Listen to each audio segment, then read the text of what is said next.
Master P is a pioneer in the rap game. His rags to riches story is a true testament of hard work, faith, and determination.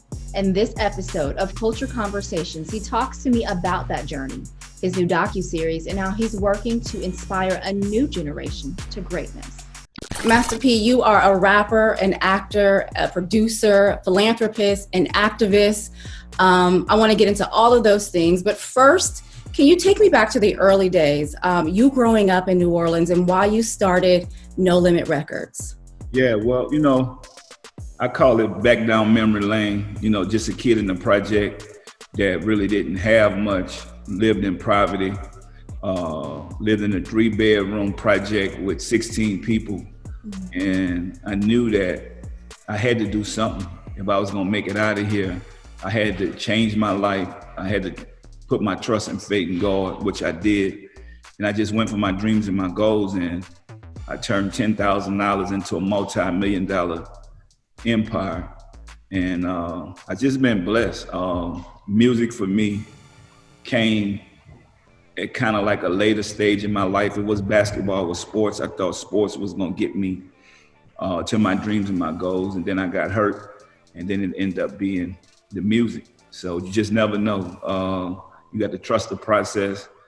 You never know where your journey is gonna lead you at. And I feel like through hard work, sacrifice, and commitment, it got me to my dreams and goals, and that's where No Limit came from. And I've heard you say you went from being one of the poorest families in your community to building your multi-million-dollar empire. You've credited God, education, hard work. How did those things help you? Well, I think it helped me turn into the man I am today, and even the L's of most people would call it losses, I call it lessons. I never consider an L a loss. It's a lesson. And everything that I've been through, I feel like it built my character. I was a young kid that my grandfather invested in me and sent me to a Catholic school right across the street from the projects. I lived with my grandparents. I made the best out of it. I never had a bed till I went to college. I slept on the floor. And I said, I'm not gonna look at this as being negative, but I felt like I was living in a mansion because I was just happy to have a roof over my head. So I'm thinking, when I get out of here, I go to college, I'm gonna buy my grandmother a house, I'm gonna change this. I started No Limit Records as a record store. And I said, I'm just gonna start with a small little business in the hood, which is a retail record store. And that's where I learned the game from. And I never looked back. I didn't want to work for nobody after that. I'm like, you know what? This is what I want to do. I'm making my own hours, but I have to sacrifice, even when I wasn't making money, I had to make sure that my employees was getting paid. And I think that's what made me understand business, taking, different situations and saying, how can I, do something every day to get to my dreams and my goals. And yes, fans will get a chance to look at all of that in your docuseries, the No Limit Chronicles.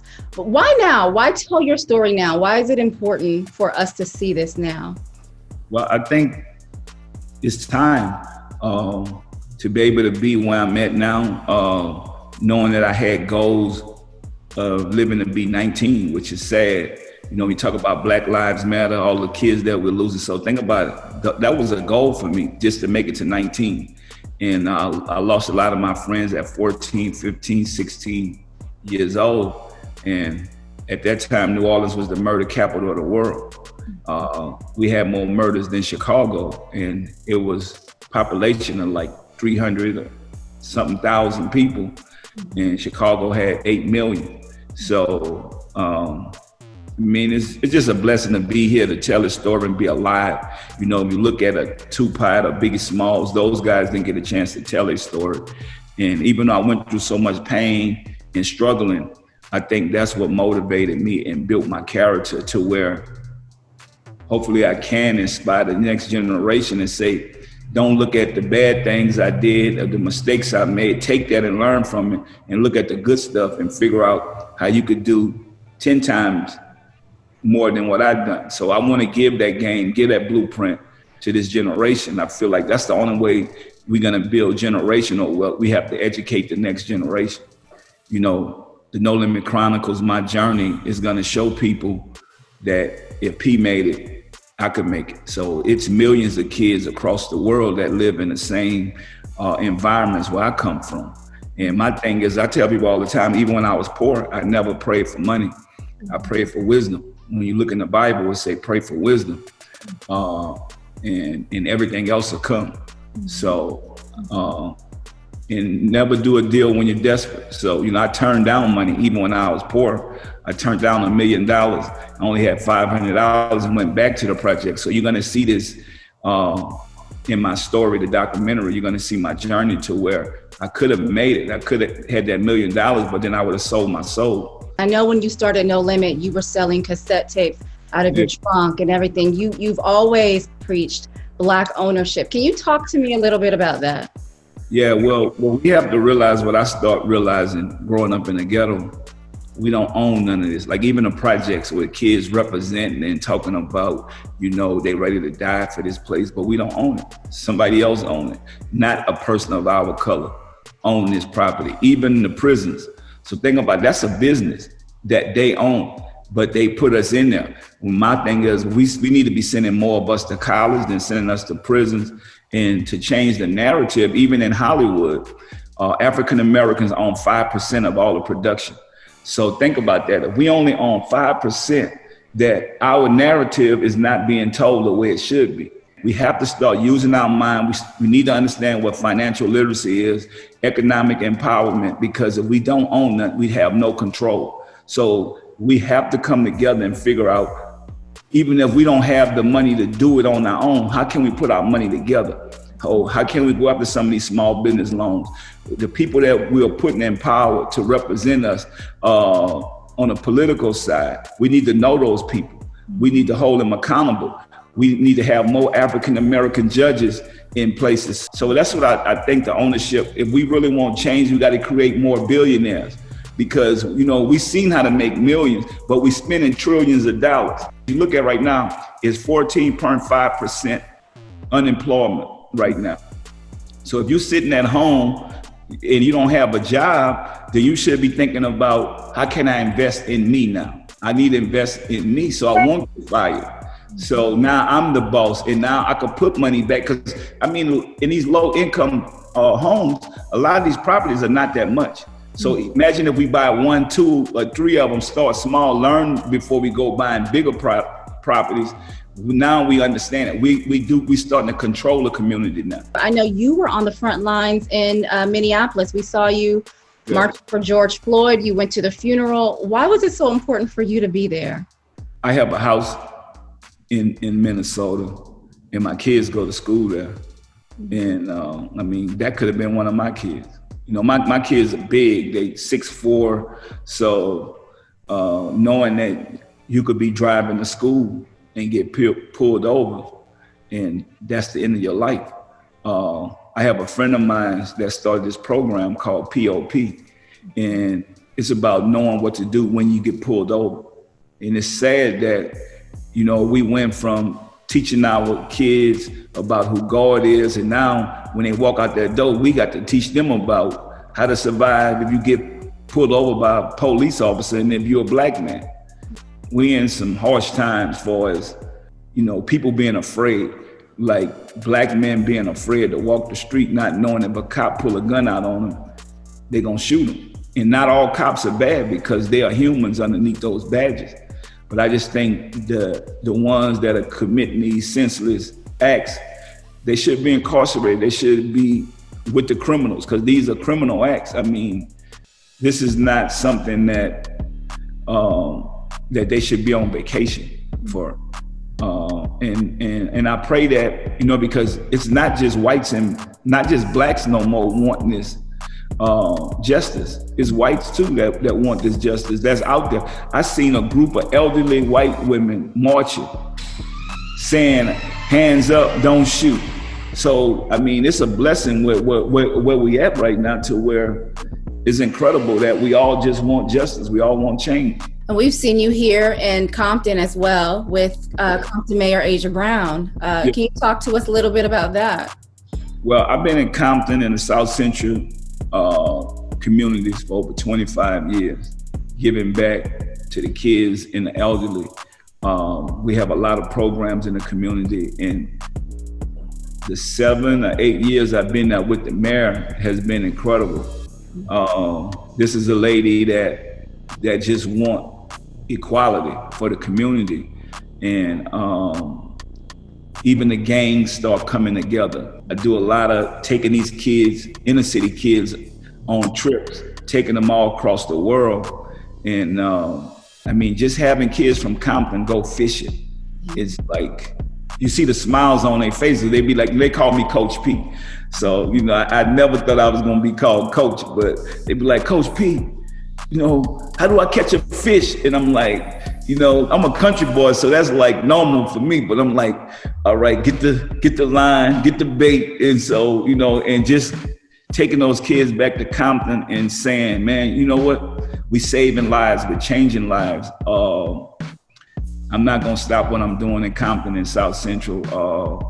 I hope that other celebrities and stars join the movement, but if not, I'm gonna just keep doing my part with the mayor, because she's committed and I'm committed. So now my life has shifted to a call to action. I mean, even when you look at what's going on in the world now with the Breonna Taylor, it's like, you know, you could be sleeping in your house in the hood one day and the next day somebody could shoot your door up and you could die just like that. People don't know I've been dedicated to Louisville for over 12 years. You've called it a second home. Yeah, you know I've seen you out there. Talk to me a little bit about, you know, justice for Breonna. Yeah, justice for Breonna is so important, because this lady had no prior record. She didn't do nothing wrong. She was in her house asleep, and her life got taken too soon by some police officers that on vacation right now that should be incarcerated. Because if that was a regular person, they'll be incarcerated. That's a crime. They took this lady's life. And I mean, I think it's just all about getting justice for her and doing what's right. I mean, her life has unified Louisville. It shines the light on Louisville. I watch the kids out there and the elderly people, the teenagers, everybody's coming together, Black, white, Asian, Latino. I mean, I haven't seen nothing like this. I've seen the way people came together for George Floyd, but this is a woman. Like, we're not used to this. It's women that been killed, but seeing this lady was an EMT worker.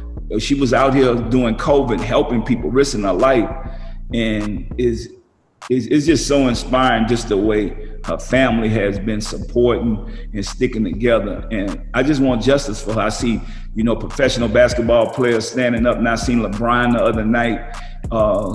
He's talking about it. I'm just glad to see the love and the unity coming all around the world, to where, you know, people feel this is a Black woman that could be raising her kids right now and preparing for a future. And it's just sad, to be honest, because I done seen a lot in Louisville for the last couple of years I've been there. I mean, we've been bearing kids, and this Black Lives Matter thing is so important. You created a song to say her name, you know. Say her name. I want the world to say her name, and I feel like this song is about unity, about bringing us together and never forgetting her, because this the person for us as a female. She's gonna be recognized forever, to where the world is gonna say her name, with little girls growing up gonna say, you know what, this lady, life was taken too short, but she brought a lot of unity and a lot of happiness and put a lot of smiles on people's faces, because we're not giving up. We're not giving up for her. We're not giving up on this one. Like, this is an innocent lady that's gone. We lost so many men, now we losing women. Yeah. Just trying to shed some light on the Ville. What are we to do when it ain't safe up in our home? Yeah. Fiber down the door, but they only tough when they got that chrome. Yeah. One too many t-shirts, put that paint up in a song. Tail it up for you, then Brianna, now you gone. This for all the soldiers and the lost queens. We just tryna bring hope to the real streets. Plotting on the low, watch out for they schemes. We just tryna live, but they just want us to Say bleed. her name, say her name, say her name if you want change. Say her name if you feel the pain. Say her name, Breonna Tiller. Say her name, Breonna Tiller. We got our hands in the air and they still kill us. We say we can't breathe, they say they can't feel us. Every person from the ghetto ain't a drug dealer, and every cop with a badge ain't a killer. What are we to do when it ain't safe up in our home? Yeah. Fiber down the door, but they only tough when they got that chrome. Yeah. One too many t-shirt, put that paint up in a song. Tail it up for you, then Brianna, now you gone. This for all the soldiers and the lost queens. We just tryna bring hope to the real streets. Plotting on the low, watch out for they schemes. We just tryna live, but they just want us to bleed. We only protest cause we want justice. We out here fighting for our rights and they still arrest us. Them rubber bullets, man, they really hurt. I'm just tired of seeing people look like me up in the dirt. What are we to do when it ain't safe up in our home? Fiber down the door, but they only tough when they got that chrome. Yeah. One too many t-shirt, put that paint up in a song. Tail it up for you, then Brianna, now you gone. This for all the soldiers and the lost queens. We just tryna bring hope to the real streets. Plotting on the low, watch out for they schemes. We just tryna live, but they just want us to bleed. Say her name if you want change. Say her name if you feel the pain. Say her name, Breonna Tiller. Say her name, Breonna Tiller. Yeah, you know Black Lives Matter, man. We losing so many to bad cops. I ain't saying all cops are crooked. We just saying no justice, no peace. We stand on what we believe in. Shout out to 2X. Shout out to everybody in Louisville. Shout out to Breonna Tiller family. We stronger together. She brought us together. Now it's equality and unity forever. Say her name.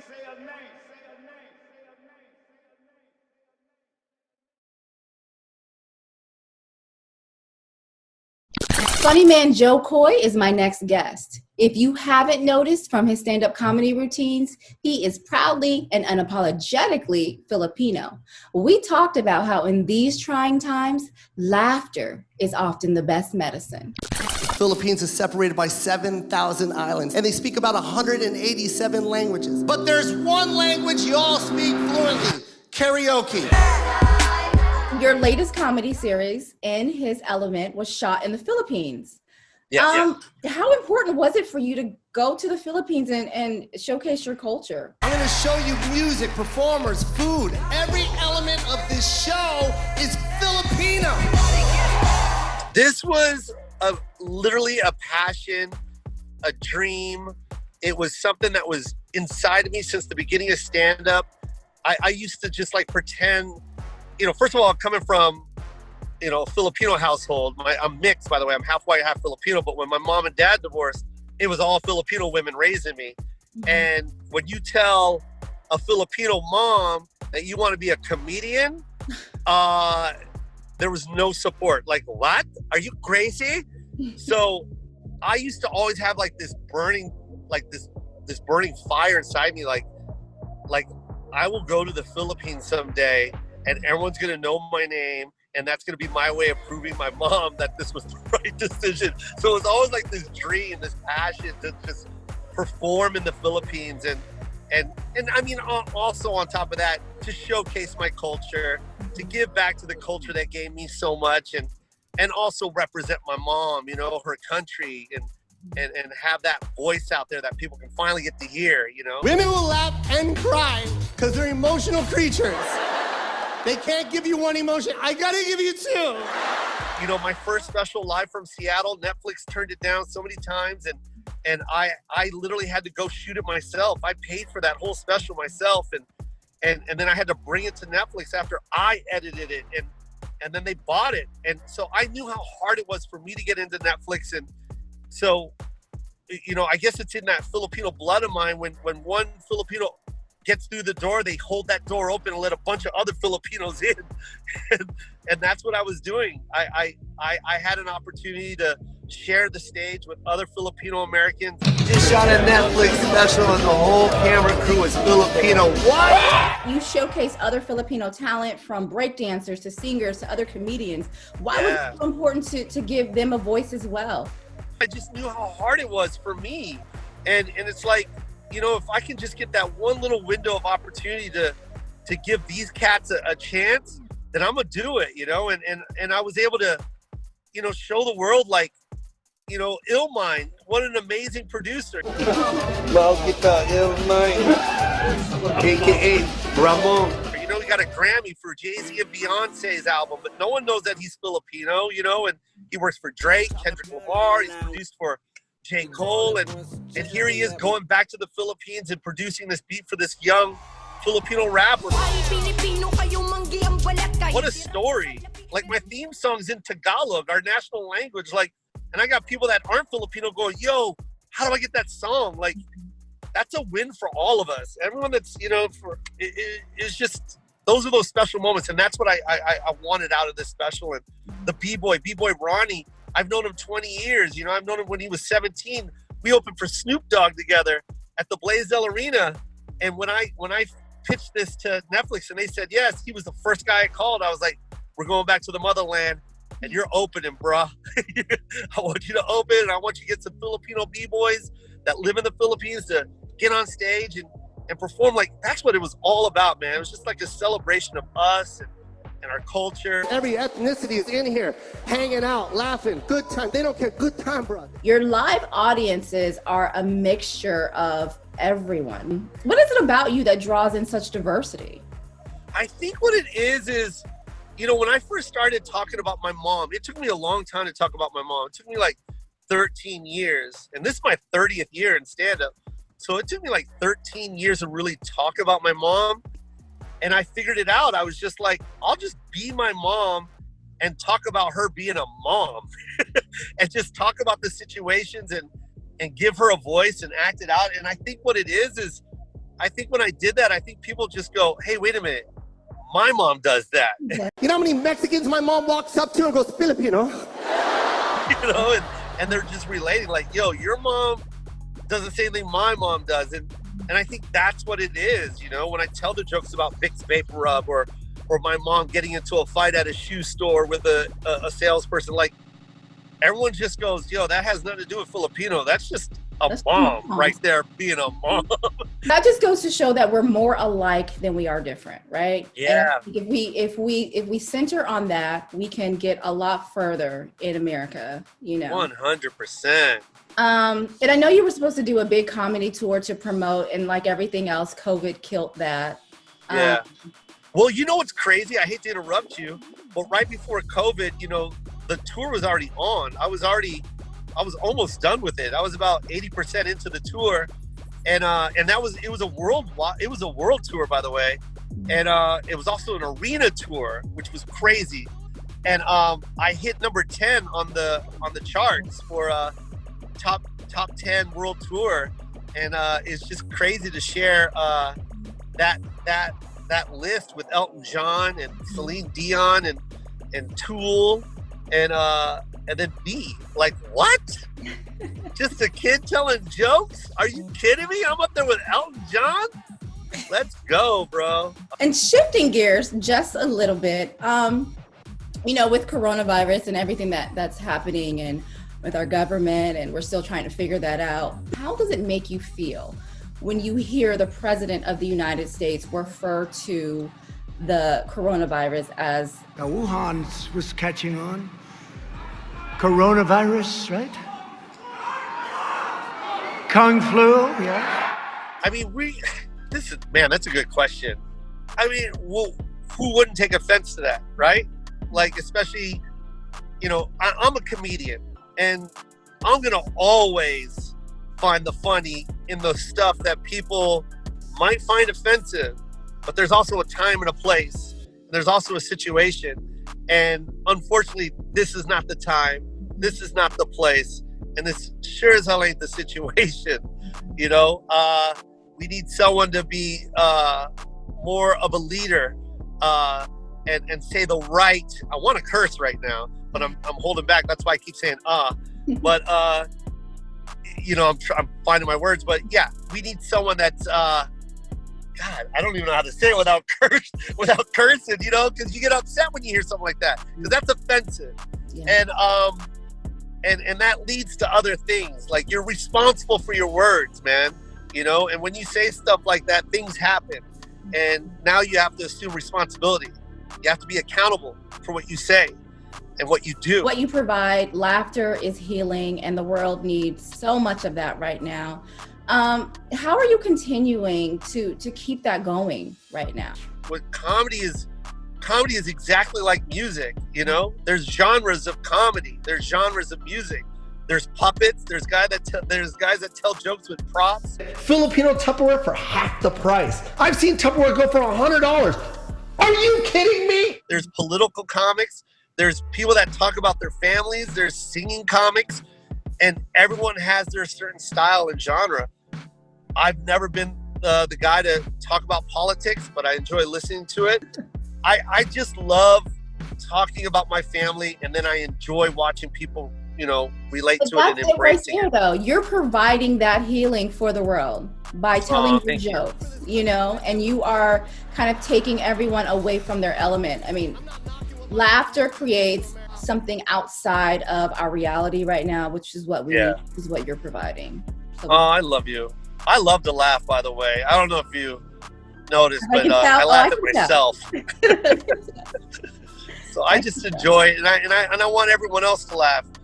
You know, I know it's, what is it, cheesy or cliche to say it, but laughter is the best medicine, and it's free. Mm-hmm. Well, yeah, man, I believe in that. It is free. So if you have an opportunity to laugh, take it. It's free. Ain't no one charging you for this. Well, thank you, Joe. Thank you so much for being on the show. We appreciate it. Los Angeles, we did this! This is a dream come true, bro. You don't even know, man. Thank you for watching. That will do it for us. Please like, comment, share, and keep the conversation going.